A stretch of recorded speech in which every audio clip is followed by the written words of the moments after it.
2025년 11월 서울은 반대로 증명했습니다. 영국 런던 대학의 엘리노어 크라우스 교수는 20년간 한 가지를 주장해왔습니다. 도시는 밤에 문을 닫아야 합니다. 특히 강과 개천은요. 유럽 30개 도시의 야간 안전 정책을 설계한 그녀의 이론은 명확했습니다. 통제 없는 밤은 위험하다. 시민의식 같은 건 환상이다. 하지만 서울은 정반대로 움직이고 있었습니다. 한강공원은 24시간 열려 있었고 청계천엔 밤 11시에도 사람들이 내려가 걸었습니다. 경찰은 거의 보이지 않았고 높은 펜스도 없었지만 20년간 사고는 최소였습니다. 그녀가 서울에서 일주일을 보낸 뒤 한 말은 충격적이었습니다. 도대체 무슨 일이 있었던 건지 지금 바로 알아보겠습니다. 잠깐만요. 혹시 지금 어디서 듣고 계신가요? 구독과 좋아요 미리 눌러주시면 건강하고 행복한 기운 듬뿍 받으실 거예요. 저는 도시가 밤에 무엇을 해야 하는지 압니다. 문을 닫아야 합니다. 공원을 폐쇄하고 수변을 차단하고 사람들을 집으로 돌려보내야 하죠. 그게 안전입니다. 그게 책임입니다. 런던 대학 연구실 11월 오후 창밖으로 템즈강이 보였습니다. 회색빛 물이 흐르고 관광객들이 다리 위를 걷고 있었죠. 하지만 해가 지면 달라집니다. 강변 산책로는 비어가고 조명은 일부만 켜지고 경찰 순찰이 시작됩니다. 그게 정상입니다. 제 책상 위엔 서울 관련 자료가 쌓여 있었습니다. CNN에서 보내온 것이었죠. 엘리노어 교수님, 서울의 야간 수변 정책을 검토해 주세요. 새로운 도시 모델이 될 수 있을지 자문 부탁드립니다. 저는 첫 장을 펼쳤습니다. 사진이 나왔습니다. 한강공원, 밤 11시. 가족들이 돗자리를 펴고 앉아 있었고 자전거를 타는 사람들이 보였습니다. 아이들도 있었어요. 밤 11시예요. 저는 눈살을 찌푸렸습니다. 다음 페이지. 청계천, 밤 10시. 도심 한복판 개천에 사람들이 내려가 걷고 있었습니다. 노인도 여성도 혼자 걷는 사람도 있었죠. 조명은 밝았지만 경찰은 보이지 않았습니다. 통제선도 없었어요. 저는 고개를 저었습니다. 이건 위험합니다. 중얼거렸죠. 자료를 더 넘겼습니다. 통계가 나왔습니다. 한강공원 연간 이용객 6천만 명. 그중 30%가 야간 이용. 청계천 1일 평균 방문객 6만 명. 야간에도 운영. 24시간 개방. 저는 펜을 들었습니다. 메모했습니다. 24시간 개방 24시간 위험.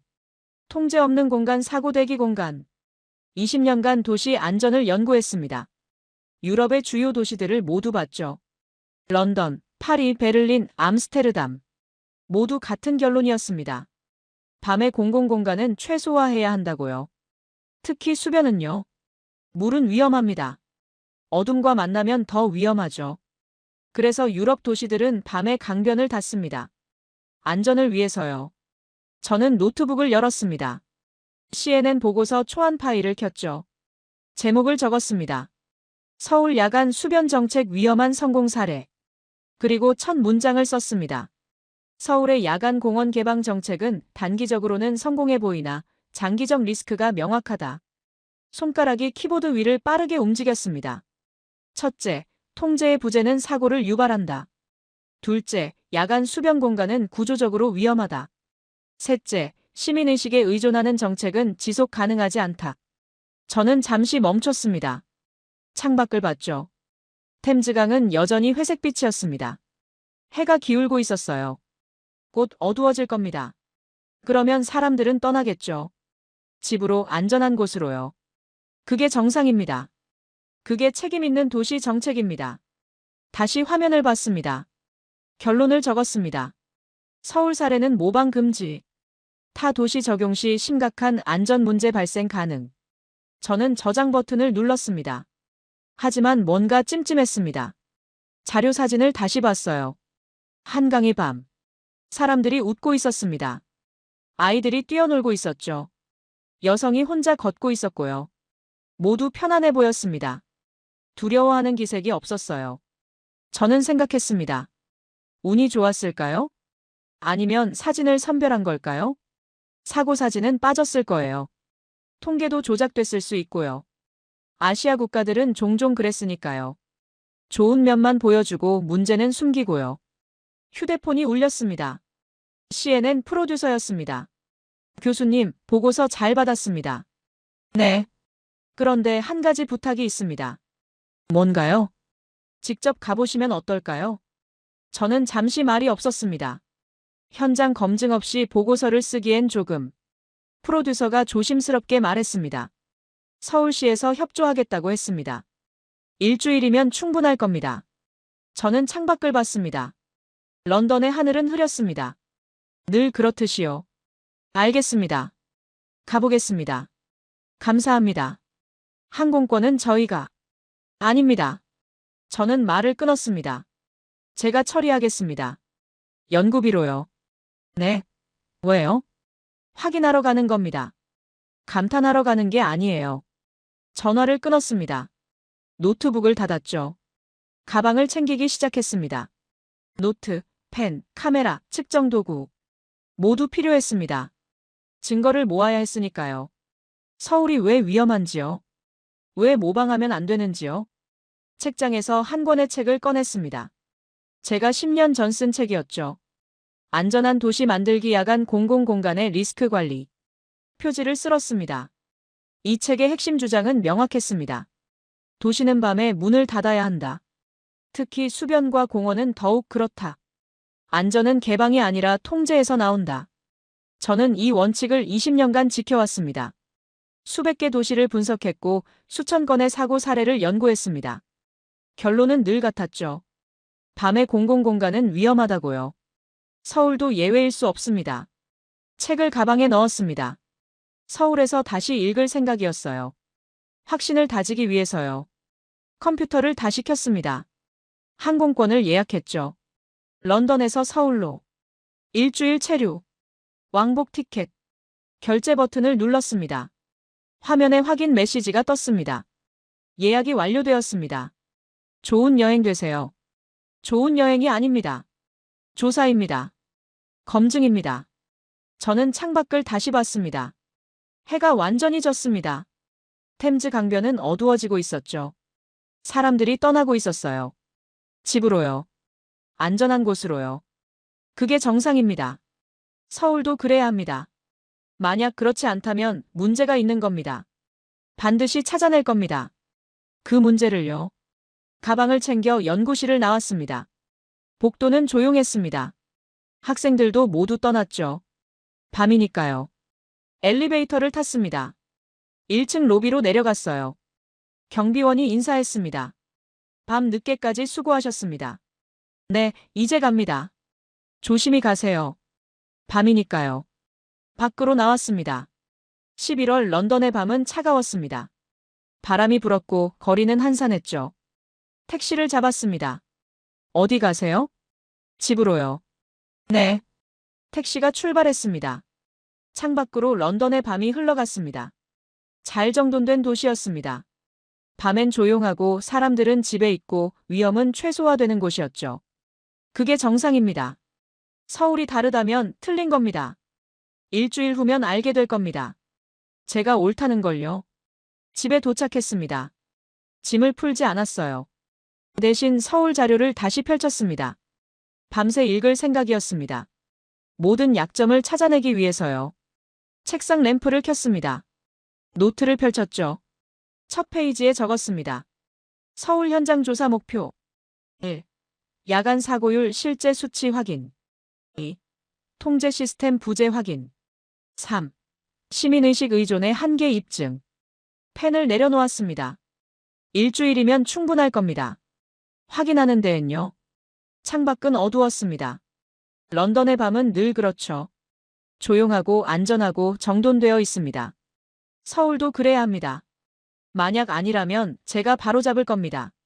보고서로요. 인천공항에서 택시를 탔습니다. 밤 8시였죠. 여의도 한강공원으로 가주세요. 기사가 고개를 돌렸습니다. 지금요? 밤인데요. 네, 지금이요. 공원은 24시간이에요. 하지만 밤엔 사람 많지 않을 텐데요. 저는 대답하지 않았습니다. 그게 정상이니까요. 밤에 공원엔 사람이 없어야 합니다. 택시가 고속도로로 진입했습니다. 창밖으로 서울의 불빛이 보였죠. 빌딩들이 빛나고 있었습니다. 하지만 제가 봐야 할 건 어둠이었어요. 공원의 어둠이요. 30분쯤 지났을까요? 다 왔어요. 택시가 멈췄습니다. 저는 요금을 지불하고 내렸습니다. 한강공원 입구였죠. 저는 예상했습니다. 경찰 통제선, 출입 제한 표지판, 어쩌면 경고방송.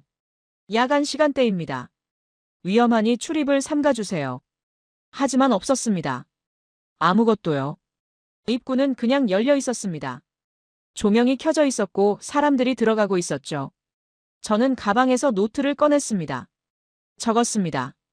밤 8시 30분, 출입 통제 없음. 안으로 걸어 들어갔습니다. 산책로가 나타났습니다. 맑았습니다. 생각보다 훨씬요. 가로등이 일정한 간격으로 서 있었고 빛은 부드러웠죠. 하지만 밝기만으로는 안전하지 않습니다. 중요한 건 사람입니다. 누가 있는가요? 몇 명이나 있는가요? 어떤 행동을 하는가요? 저는 주변을 살폈습니다. 한 가족이 돗자리를 펴고 앉아 있었습니다. 부모와 아이 둘. 치킨 상자가 놓여 있었고 아이들이 웃고 있었죠. 밤 8시 반인데요. 저는 메모했습니다.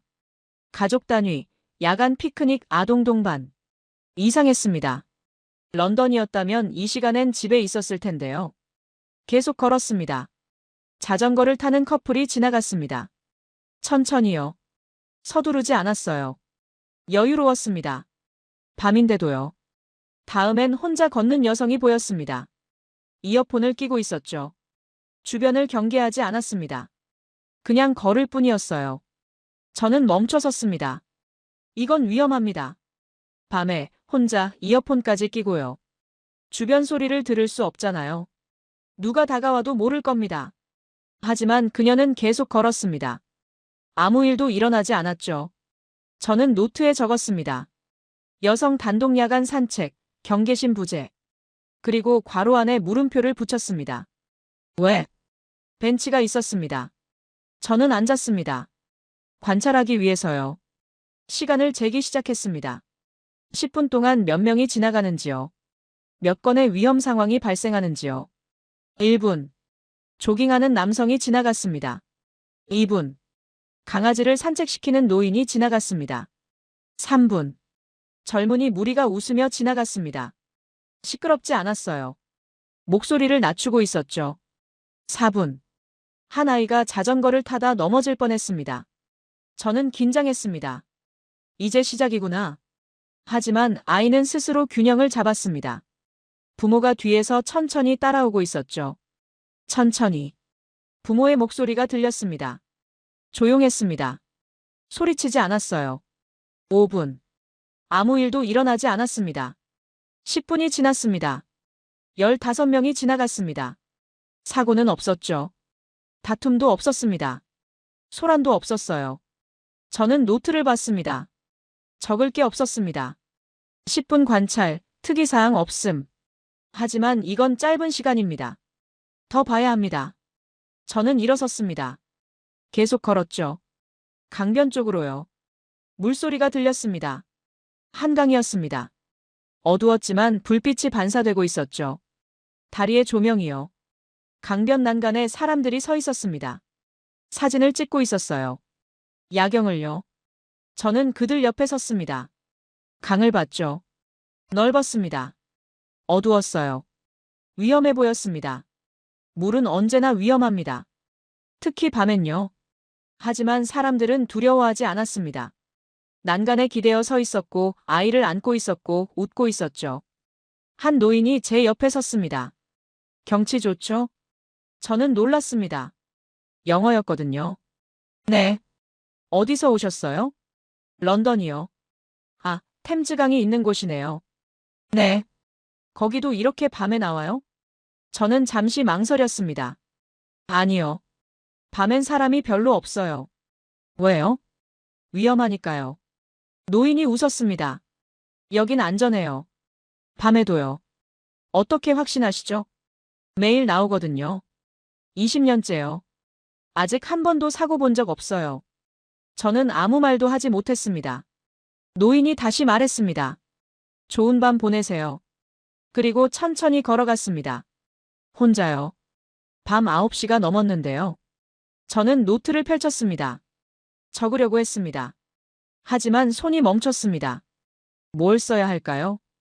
노인 단독 야간 산책? 20년간 사고 없음? 주관적 안전인식? 저는 괄호를 쳤습니다. 검증 필요. 계속 걸었습니다. 편의점이 보였습니다. 24시간 운영이라고 적혀 있었죠. 들어갔습니다. 물을 샀어요. 계산하면서 물었습니다. 밤에 공원이 안전한가요? 점원이 고개를 갸웃했습니다. 네, 당연하죠. 사고는 없나요? 가끔 취객이 있긴 한데 큰 문제는 없어요. 다들 조심하니까요. 경찰은요? 순찰 돌아요. 하지만 자주 보진 않아요.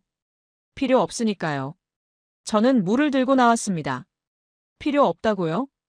경찰이요? 밤에 공원에서요? 이상했습니다. 모든 게 제 예상과 달랐어요. 통제가 없는데 질서가 있었습니다. 경찰이 없는데 안전했습니다. 두려움이 없는데 밤이었습니다. 저는 벤치에 다시 앉았습니다. 노트를 펼쳤죠. 하지만 적을 수 없었습니다. 손이 움직이지 않았어요. 머릿속이 복잡했습니다. 20년간 연구한 결론과 맞지 않았거든요. 시계를 봤습니다. 밤 10시. 아직도 사람들이 걷고 있었습니다. 가족도 연인도 노인도 젊은이도요. 아무도 서두르지 않았습니다. 집으로 돌아가지 않았어요. 여기 있었습니다. 강변에요. 밤인데도요. 저는 중얼거렸습니다. 뭔가 빠뜨린 게 있어. 하지만 뭘까요? 통제 시스템? 감시? 처벌? 아니면 다른 뭔가? 저는 일어섰습니다. 호텔로 가야 했습니다. 내일 다시 와야 했죠. 낮에요. 낮에 보면 뭔가 보일 겁니다. 밤엔 놓친 것들이요. 택시를 불렀습니다. 호텔로 가주세요. 네. 택시가 출발했습니다. 창밖으로 한강공원이 멀어졌습니다. 여전히 불빛이 반짝이고 있었고 사람들이 움직이고 있었죠. 저는 고개를 저었습니다. 아직 몰라. 하루만 본 거야. 하지만 가슴 한구석이 불편했습니다. 제 확신이 흔들리고 있었거든요. 다음 날 아침 박도윤을 만났습니다. 서울시 한강관리팀 담당자였죠. 반갑습니다. 그의 악수는 짧았습니다. 오늘 일정은 한강 하구 습지입니다. 습지요? 네. 생태 보전구역이에요. 저는 고개를 끄덕였습니다. 생태구역이라면 사람 출입이 제한되겠죠. 당연합니다. 차로 40분 정도 걸립니다. 군사지역 아닌가요? 북한과 가까운 곳이라고 들었는데요. 맞습니다. 하지만 민간인도 갈 수 있어요. 이상했습니다. 군사지역과 도시 확장과 생태보호가 모두 겹치는 공간이라고요? 위험하지 않나요? 차가 출발했습니다. 도시를 빠져나가기 시작했죠. 빌딩이 줄어들고 강이 넓어졌습니다. 여기가 한강하구입니다. 차가 멈췄습니다. 저는 내렸습니다. 바람이 불었습니다. 차가웠어요.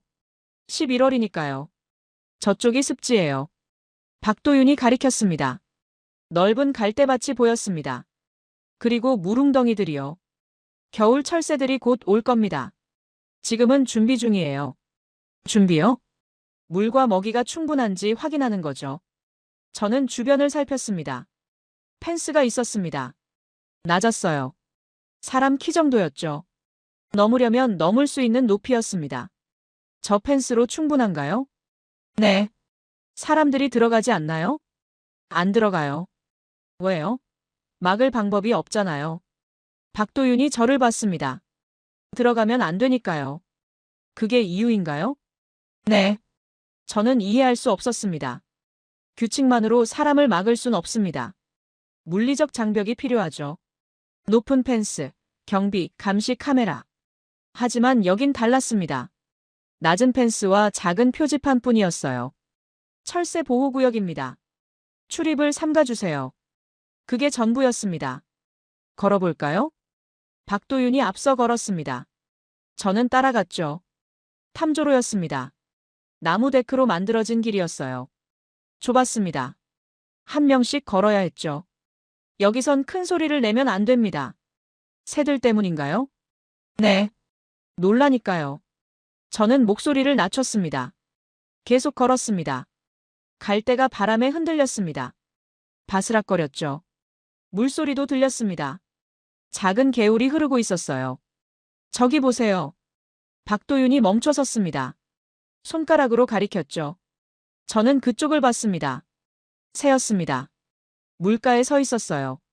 흰색과 회색이 섞인 새였죠. 외갈이에요. 박도윤이 속삭였습니다. 겨울에도 여기 있어요. 물고기를 잡으러요. 저는 새를 봤습니다. 움직이지 않았습니다. 마치 동상처럼요. 하지만 살아 있었어요. 물을 보고 있었죠. 기다리고 있었습니다. 먹이를요. 저 새는 사람을 무서워하지 않나요? 무서워하죠. 하지만 우리가 가까이 안 가니까 괜찮아요. 얼마나 가까이요? 저 탐조선 밖으로 나가면 안 돼요. 그럼 새가 날아가니까요. 저는 탐조선을 봤습니다. 나무 데크의 끝이었습니다. 그 너머는 습지였죠. 들어갈 수 없었습니다. 아니, 들어가면 안 되는 거였어요. 사람들이 지키나요? 그 선을요? 네. 항상요? 네. 왜요? 박도윤이 저를 봤습니다. 새들이 살아야 하니까요. 저는 아무 말도 하지 못했습니다. 간단한 대답이었습니다. 하지만 강력했어요. 새들이 살아야 한다. 그게 이유의 전부였습니다. 계속 걸었습니다. 다른 새들도 보였습니다. 오리들이 물에 떠 있었고 작은 새들이 갈대 사이를 날아다녔죠. 겨울이 되면 더 많아져요. 얼마나요? 수천 마리요. 기러기, 고니, 청둥오리, 흰죽지. 박도윤이 새 이름을 나열했습니다. 저는 듣고 있었습니다. 도시 한복판인데요. 네. 군사지역인데요. 네. 그런데 새들이 온다고요? 네. 매년요. 여기가 안전하니까요. 저는 멈춰 섰습니다. 안전하다고요? 새들에게요? 사람이 가까이 있는데요. 도시가 바로 옆인데요. 박도윤이 설명했습니다. 한강하구는 북쪽에서 내려오는 철새들의 중간 기착지예요. 여기서 쉬고 먹이 먹고 다시 남쪽으로 가죠. 방해받지 않고요. 네. 사람들이 조심하니까요. 저는 주변을 다시 봤습니다. 펜스는 여전히 낮았습니다. 경비는 보이지 않았어요. 카메라도 없었죠. 하지만 습지는 온전했습니다. 사람의 발자국이 없었어요. 쓰레기도 없었습니다. 그저 갈대와 물과 새들뿐이었죠. 어떻게 유지하죠? 이걸요? 20년 넘게 해왔어요. 처음엔 어땠나요? 처음엔 사람들이 들어갔죠. 몰라서요. 그럼요? 알려줬어요. 여기가 새들의 공간이라고요. 들어가면 안 된다고요. 그게 전부인가요? 네. 저는 노트를 꺼냈습니다. 적었습니다. 물리적 통제 최소화. 규칙 준수율 높음. 이유 미상. 괄호 안에 물음표를 붙였습니다. 이해할 수 없었거든요. 유럽이었다면 높은 펜스와 경비와 카메라가 필요했을 겁니다. 그래도 침입이 있었을 거예요. 하지만 여긴 달랐습니다. 낮은 펜스 하나로 20년을 지켰다고요? 믿기 어려웠습니다. 돌아가는 길. 차 안에서 저는 물었습니다. 겨울엔 더 춥겠죠? 네. 영하로 내려가요. 물이 얼나요? 일부는 얼어요. 하지만 흐르는 곳은 안 얼죠. 새들은요? 버텨요. 먹이가 있으니까요. 사람들은 오나요? 겨울에도요? 네. 철새 보러 와요. 탐조 프로그램도 있고요. 밤에도요? 아니요. 새들이 자니까요. 저는 창밖을 봤습니다. 강이 흐르고 있었습니다. 넓고 차갑고 살아있었죠. 겨울을 준비하고 있었습니다. 새들을 위해서요. 그리고 사람들은 그걸 지키고 있었습니다. 조용히요. 노트에 적었습니다. 첫 번째 균열 사람이 있지만 개입하지 않는다. 저녁이 되었습니다. 박도윤이 말했습니다. 청계천 가볼까요? 청계천이요? 네. 도심 하천이에요. 저는 자료에서 본 적 있었습니다. 복원된 하천이라고요. 한때 복개도로였다가 다시 개천으로 만들었다고요. 밤에 가는 건가요? 네. 밤이 더 좋아요. 저는 의아했습니다. 하천을 밤에 본다고요? 위험하지 않나요? 하지만 따라갔습니다. 검증해야 했으니까요. 지하철을 탔습니다. 대중교통으로 가는 게 빠릅니다. 밤 7시 지하철. 붐볐습니다. 사람들로 가득했죠. 하지만 시끄럽지 않았습니다. 모두 조용했어요. 전화 통화도 작은 목소리로 했고 음악도 이어폰으로 들었죠. 역에 도착했습니다. 청계천 입구역입니다. 밖으로 나왔습니다. 도심이었습니다. 빌딩들이 빛나고 있었고 차들이 지나가고 있었죠. 저쪽이에요. 박도윤이 가리켰습니다. 계단이 보였습니다. 아래로 내려가는 계단이었어요. 내려가는 건가요? 네. 청계천은 도로보다 낮아요. 저는 계단을 내려다봤습니다. 어두웠습니다. 조명이 있긴 했지만 도로보다는 어두웠어요. 안전한가요? 네. 박도윤이 먼저 내려갔습니다. 저는 잠시 망설였습니다. 도심 한복판. 밤. 지하로 내려가는 계단. 모든 조건이 위험했습니다. 하지만 사람들이 내려가고 있었습니다. 노인도 여성도 가족도요. 아무도 망설이지 않았어요. 저도 내려갔습니다. 한 걸음씩요. 계단은 생각보다 짧았습니다. 금방 끝났죠. 그리고 눈앞에 청계천이 나타났습니다. 물이 흐르고 있었습니다. 소리가 들렸어요. 졸졸, 콸콸. 작은 폭포도 있었습니다. 조명이 물을 비추고 있었죠. 파란색, 초록색, 보라색. 다리마다 색이 달랐습니다. 여기가 청계천이에요. 박도윤이 말했습니다. 저는 주변을 봤습니다. 산책로가 양쪽에 있었습니다. 사람들이 걷고 있었죠. 커플도 가족도 혼자 걷는 사람도요. 밤 7시가 넘었는데요. 도심 개천에요. 위험하지 않나요? 뭐가요? 밤에 개천에 사람들이 내려와 있잖아요. 박도윤이 고개를 갸웃했습니다. 위험할 게 뭐가 있죠?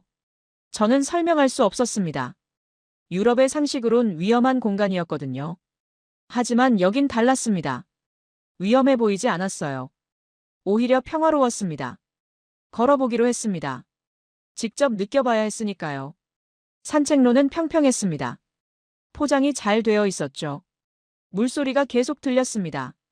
차 소리는 멀었어요. 도로는 위에 있었지만 여긴 아래였으니까요. 다른 세계 같았습니다. 도심 한복판인데 조용했어요. 한 노부부가 천천히 걷고 있었습니다. 손을 잡고요. 말없이요. 그저 걸을 뿐이었죠.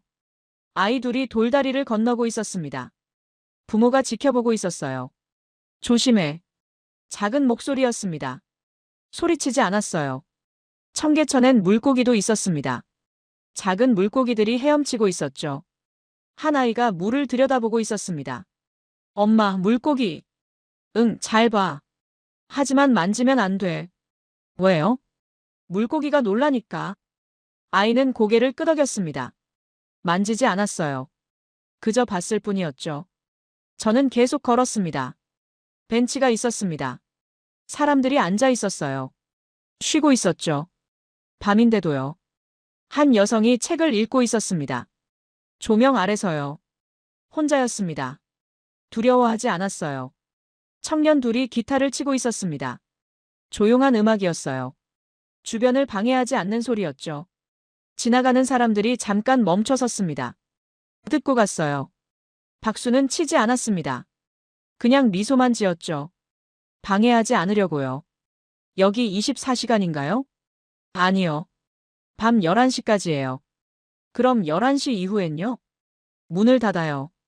안전 점검하고요. 그럼 사람들이 나가나요? 네. 다들 나가요.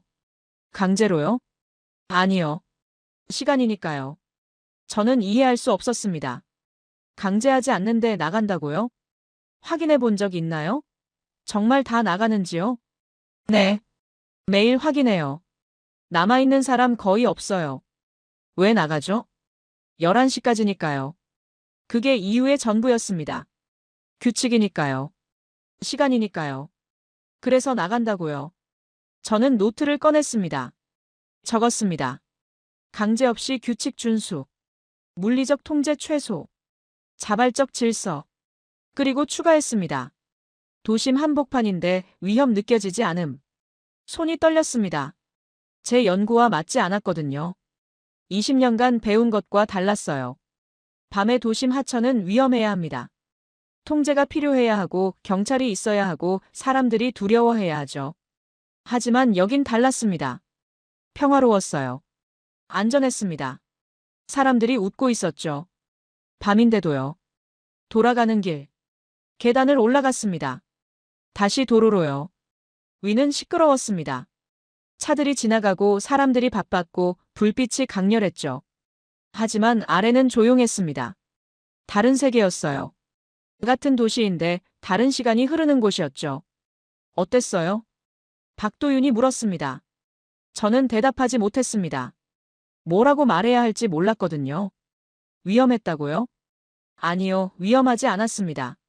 불편했다고요? 아니요, 편안했어요. 이상했다고요? 네, 이상했습니다. 제가 아는 도시와 달랐으니까요. 다음 날, 박도윤이 영상을 보여줬습니다. 겨울 한강이에요. 사무실 모니터였습니다. 영상이 재생됐죠. 한강이었습니다. 하지만 겨울이었어요. 눈이 쌓여 있었고 강은 일부 얼어 있었죠. 영하 10도예요. 1월이고요. 영상 속 한강은 차가워 보였습니다. 하지만 사람들이 있었습니다. 두꺼운 옷을 입고 강변을 걷고 있었죠. 겨울에도 오나요? 네. 사람도 새도요. 화면이 바뀌었습니다. 새들이었습니다. 얼음 위에 앉아 있었어요. 기러기들이었죠. 수십 마리가 모여 있었습니다. 철새들이에요. 북쪽에서 왔죠. 얼지 않나요? 얼음 위인데요. 괜찮아요. 익숙하니까요. 화면이 다시 바뀌었습니다. 물이 흐르는 곳이었어요. 얼음 틈 사이로 물이 움직이고 있었죠. 여기가 중요해요. 박도윤이 화면을 가리켰습니다. 얼지 않은 곳이에요. 물고기가 여기 있어요. 겨울에도요? 네. 그래서 외가리가 와요. 화면에 외가리가 나타났습니다. 물가에 서 있었어요. 눈 쌓인 강변에요. 움직이지 않았습니다. 기다리고 있었죠. 물고기를요. 저 새는 안 춥나요? 춥겠죠. 하지만 버텨요. 먹이가 있으니까요. 저는 화면을 가만히 봤습니다. 눈, 얼음, 새, 물. 모두 함께 있었습니다. 겨울인데요. 영하인데요. 버티고 있었습니다. 왜 얼지 않죠? 물이요? 흐르니까요. 그리고 온도 관리도 해요. 온도 관리요? 네. 하수 처리수를 방류하는데 따뜻해요. 그래서 일부는 안 얼어요. 의도한 건가요? 일부는요. 생태계를 위해서요. 저는 메모했습니다. 겨울에도 물 흐름 유지. 생태계 보존. 화면이 바뀌었습니다. 사람들이었습니다. 겨울 한강을 걷고 있었어요. 저 사람들은요?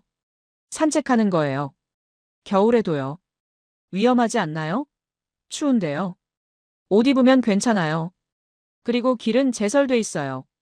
화면 속 산책로는 깨끗했습니다. 눈이 치워져 있었죠. 매일 치우나요? 네. 아침마다요. 왜요? 박도윤이 저를 봤습니다. 사람들이 걸으니까요. 간단한 대답이었습니다.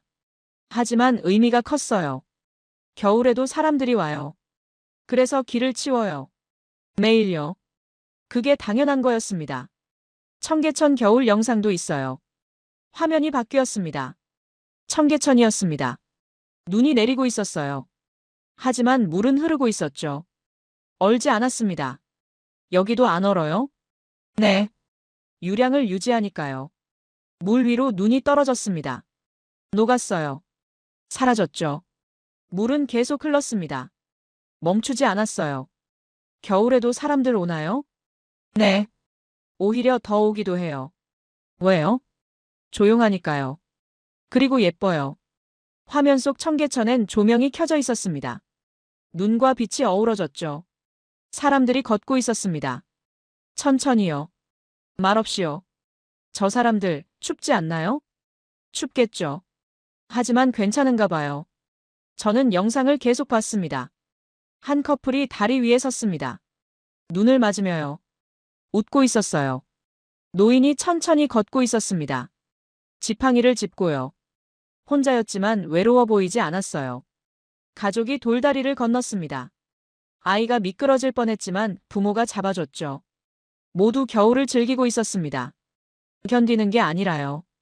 겨울을 견딘다는 건 시스템이 있다는 뜻이다. 제가 중얼거렸습니다. 박도윤이 고개를 끄덕였습니다. 맞아요. 20년 넘게 유지해온 시스템이에요. 저는 노트를 펼쳤습니다. 적었습니다. 겨울 시스템 테스트. 물 흐름 유지 생태 유지. 제설 관리 사람 유지. 결론 이건 일시적 성공이 아니다. 손이 멈췄습니다. 일시적이 아니라고요? 20년이라고요? 그럼 이건 우연이 아닙니다. 운도 아니에요. 시스템입니다. 문화입니다. 지속된 것입니다. 저는 화면을 다시 봤습니다. 외가리가 여전히 서 있었습니다. 눈 속에서요. 얼음 옆에서요. 기다리고 있었죠. 물고기를요. 봄을요. 그리고 사람들도 걷고 있었습니다. 겨울 한강을요. 겨울 청계천을요. 포기하지 않고요. 모두 버티고 있었습니다. 함께요. 저는 모니터에서 눈을 뗄 수 없었습니다. 점심시간이었습니다. 한강 다시 가볼까요? 박도윤이 물었습니다. 네. 이번엔 반포 한강공원이었습니다. 낮이었죠. 햇살이 밝았습니다. 사람들이 많았어요. 점심 먹으러 나온 직장인들, 산책 나온 주민들, 관광객들. 저쪽으로 가요. 박도윤이 앞서 걸었습니다. 저는 따라갔죠. 강변 산책로였습니다. 넓었어요. 자전거 도로와 보행로가 분리되어 있었죠. 저기 보세요. 박도윤이 멈춰 섰습니다. 손가락으로 가리켰어요. 오리들이었습니다. 산책로 옆 풀밭에 앉아 있었죠. 대여섯 마리쯤 되어 보였습니다. 저기 왜 있죠? 쉬고 있어요. 사람 가까운데요. 괜찮아요. 안전하니까요. 저는 오리들을 봤습니다. 사람들이 지나가고 있었습니다. 불과 2미터 옆을요. 하지만 오리들은 움직이지 않았습니다. 도망가지 않았어요. 그냥 앉아 있었죠. 한 아이가 다가가려 했습니다. 오리다. 엄마가 재빨리 손을 잡았습니다. 가까이 가면 안 돼. 놀라니까. 왜요? 오리가 쉬고 있잖아. 방해하면 안 되지. 아이는 고개를 끄덕였습니다. 가까이 가지 않았어요. 멀리서 봤을 뿐이었죠. 다른 사람들도 마찬가지였습니다. 지나가면서 봤지만 가까이 가지 않았어요. 사진을 찍는 사람도 있었지만 거리를 뒀죠. 오리를 놀라게 하지 않으려고요. 항상 저러나요? 네. 사람들이 조심하니까요. 누가 가르쳐 주나요? 가르칠 필요 없어요. 다들 알아요. 저는 주변을 봤습니다. 표지판이 있었습니다. 야생동물 보호. 먹이 주지 마세요. 가까이 가지 마세요. 그게 전부였습니다. 명령이 아니었어요. 부탁이었죠. 하지만 사람들은 지켰습니다. 한 직장인이 벤치에 앉아 샌드위치를 먹고 있었습니다. 오리들이 5미터쯤 떨어진 곳에 있었죠. 직장인은 오리를 봤습니다. 하지만 먹이를 주지 않았어요. 그냥 먹을 뿐이었죠. 자기 점심을요. 다 먹고 일어섰습니다. 쓰레기를 챙겼어요. 쓰레기통에 버렸죠. 오리 쪽으로 가지 않았습니다. 그냥 갔어요. 자기 길로요. 저 사람 오리 좋아하는 것 같은데요. 맞아요. 보기만 하는 거죠. 왜 먹이를 안 주죠? 주면 안 되니까요. 왜요? 오리가 사람 음식 먹으면 안 좋아요. 그리고 의존하게 돼요. 그걸 알아요? 저 사람이요? 네. 다들 알아요. 저는 노트에 적었습니다. 거리 유지. 먹이 주지 않음. 사진은 멀리서. 통제가 아니라 습관이다. 제가 중얼거렸습니다. 박도윤이 고개를 끄덕였습니다. 맞아요. 20년 넘게 반복되니까 습관이 된 거예요. 계속 걸었습니다. 다른 새들도 봤습니다.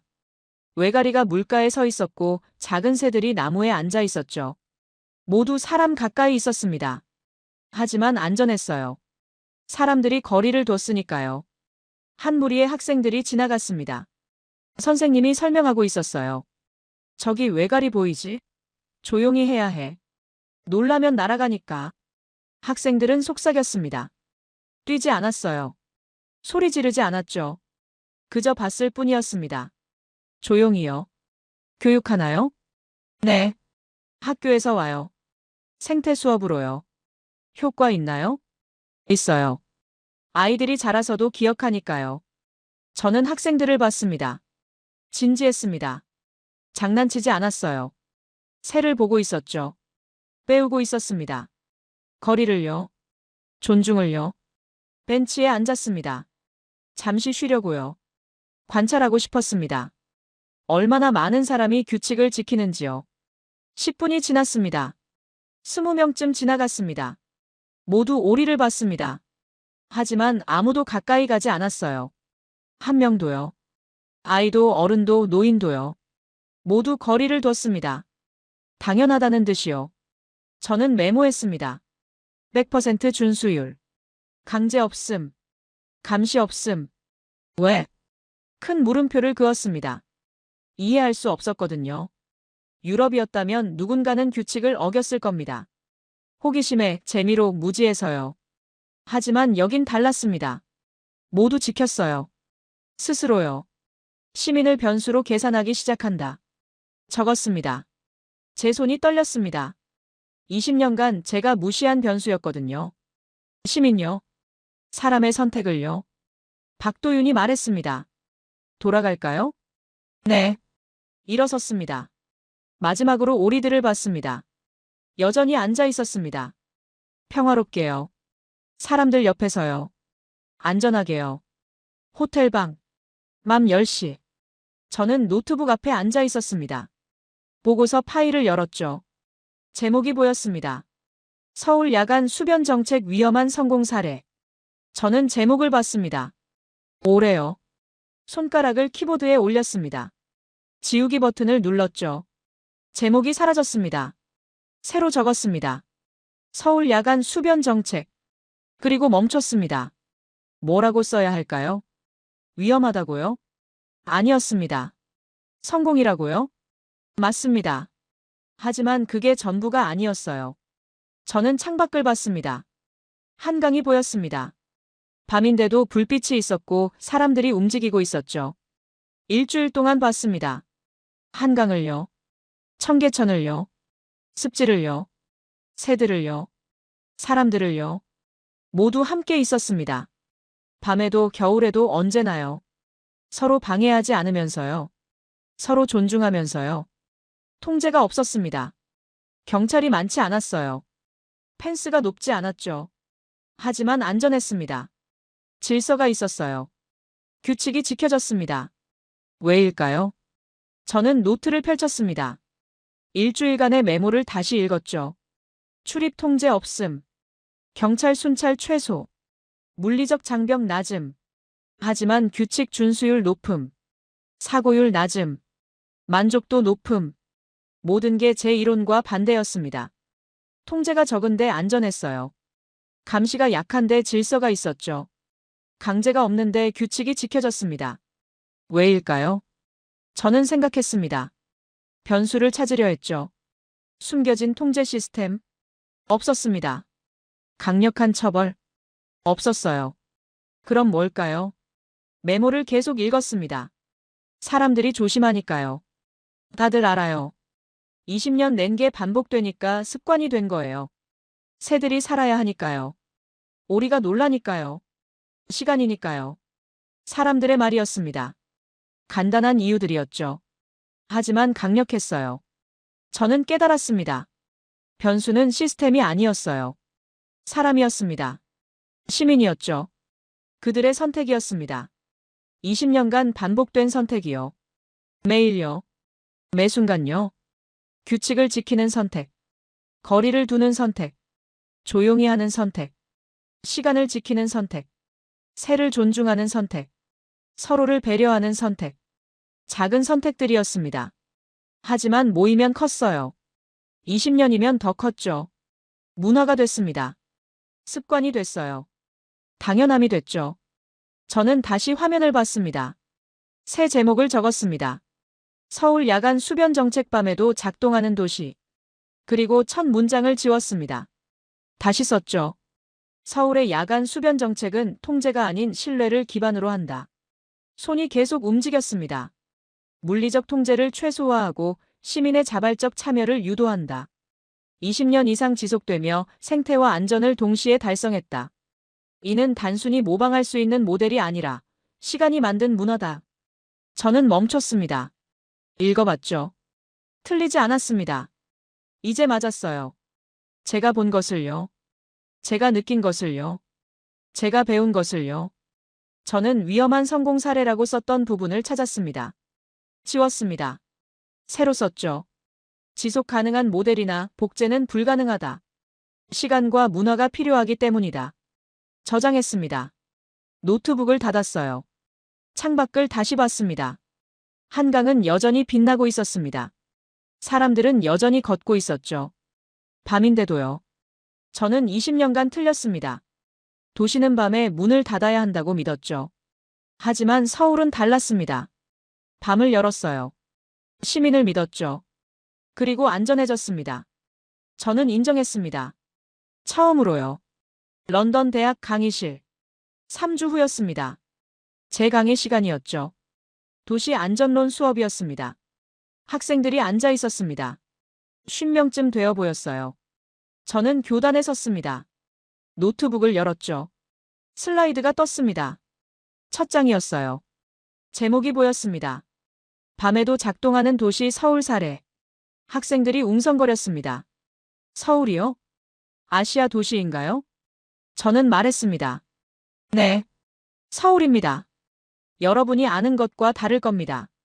슬라이드를 넘겼습니다. 한강에 밤이 나타났습니다. 사람들이 걷고 앉고 웃고 있는 사진이었죠. 밤 11시입니다. 한강공원이에요. 학생들이 놀란 표정을 지었습니다. 밤 11시예요? 안전한가요? 저는 고개를 끄덕였습니다. 네. 안전합니다. 슬라이드를 또 넘겼습니다. 청계천이었습니다. 도심 한복판, 밤의 개천이었죠. 사람들이 내려가 걷고 있었습니다. 도심 하천입니다. 밤 10시에도 열려 있어요. 경찰은요? 한 학생이 물었습니다. 최소입니다. 보이지 않을 정도로요. 그럼 어떻게 안전하죠? 저는 잠시 멈췄습니다. 20년간 제가 대답하던 방식을 버렸죠. 시민들이 지키기 때문입니다. 강제로요? 아니요. 스스로요. 학생들이 의아해했습니다. 당연했죠. 저도 그랬으니까요. 슬라이드를 계속 넘겼습니다. 습지가 나왔습니다. 철새들이 있었고 사람들이 멀리서 보고 있었죠. 한강하고 습지입니다. 겨울 철새 서식지예요. 펜스가 났네요. 네. 하지만 20년간 아무도 들어가지 않았습니다. 왜요? 들어가면 안 되니까요. 학생들이 웃었습니다. 믿기 어렵다는 표정이었어요. 저도 그랬습니다. 일주일 전까지는요. 여러분, 저는 학생들을 봤습니다. 20년간 저는 이렇게 가르쳤습니다. 도시는 밤에 문을 닫아야 한다고요. 안전을 위해서요. 통제가 필요하다고요. 경찰, 카메라, 펜스가 있어야 한다고요. 저는 슬라이드를 멈췄습니다. 한강의 밤 사진이었죠. 하지만 서울은 반대로 했습니다. 밤을 열었어요. 통제를 최소화했죠. 시민을 믿었습니다. 그리고 안전해졌어요. 학생들이 조용했습니다. 어떻게 가능하죠? 한 학생이 물었습니다. 저는 생각했습니다. 어떻게 설명해야 할까요? 시간입니다. 20년이에요. 매일 반복된 선택이죠. 규칙을 지키는 선택. 서로를 존중하는 선택. 새를 보호하는 선택. 거리를 두는 선택. 저는 슬라이드를 넘겼습니다. 오리가 산책로 옆에 앉아 있는 사진이었어요. 사람들이 지나가고 있었죠. 거리를 두고요. 이 오리들은 사람을 두려워하지 않습니다. 사람들이 해치지 않는다는 걸 아니까요. 20년간 배웠죠. 사람들도 마찬가지예요. 밤을 두려워하지 않습니다. 밤이 안전하다는 걸 아니까요. 20년간 경험했죠. 한 학생이 손을 들었습니다. 교수님, 그럼 우리도 할 수 있나요? 저는 고개를 저었습니다. 쉽지 않습니다. 왜요? 시간이 필요하니까요. 그리고 신뢰가 필요하죠. 시민에 대한 신뢰요. 저는 창밖을 봤습니다. 템즈강이 보였습니다. 회색빛이었죠. 우리는 시민을 통제의 대상으로 봤습니다. 서울은 신뢰의 주체로 봤어요. 그게 차이입니다. 학생들이 메모했습니다. 저도 20년간 메모했었죠. 통제, 감시, 처벌이라고요. 하지만 이젠 달랐습니다.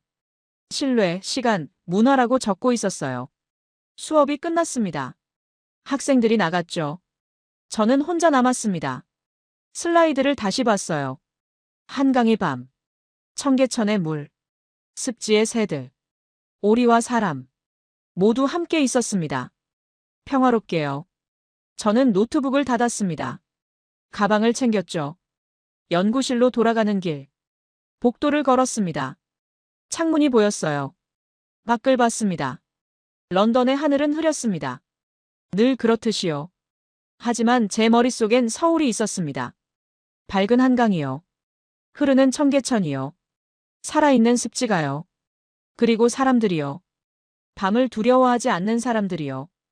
연구실 문을 열었습니다. 책상에 앉았죠. 서랍을 열었습니다.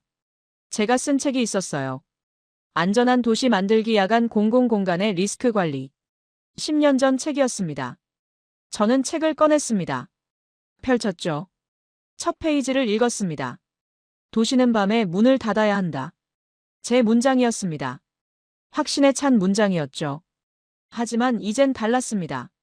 저는 펜을 들었습니다. 첫 페이지 여백에 적었어요. 서울은 반대로 증명했다. 2025년 11월. 책을 닫았습니다. 서랍에 다시 넣었죠. 다시 쓸 때가 됐습니다. 새로운 책을요. 새로운 이론을요. 컴퓨터를 켰습니다. 새 파일을 만들었어요. 제목을 적었습니다. 신뢰의 도시 서울이 가르쳐준 것. 그리고 첫 문장을 썼습니다. 안전은 통제가 아니라 신뢰에서 나온다. 손이 멈추지 않았습니다. 계속 썼죠. 한강을요. 청계천을요. 습지를요. 새들을요. 사람들을요. 밤을요. 모두 적었습니다. 제가 본 것을요. 제가 배운 것을요. 제가 틀렸던 것을요. 창밖은 어두워지고 있었습니다. 런던의 밤이 오고 있었죠. 하지만 저는 더 이상 밤을 두려워하지 않았습니다. 서울이 가르쳐줬거든요. 밤도 하루의 일부라고요. 열 수 있다고요. 시민을 믿으면요. 저는 계속 썼습니다. 밤이 깊어질 때까지요.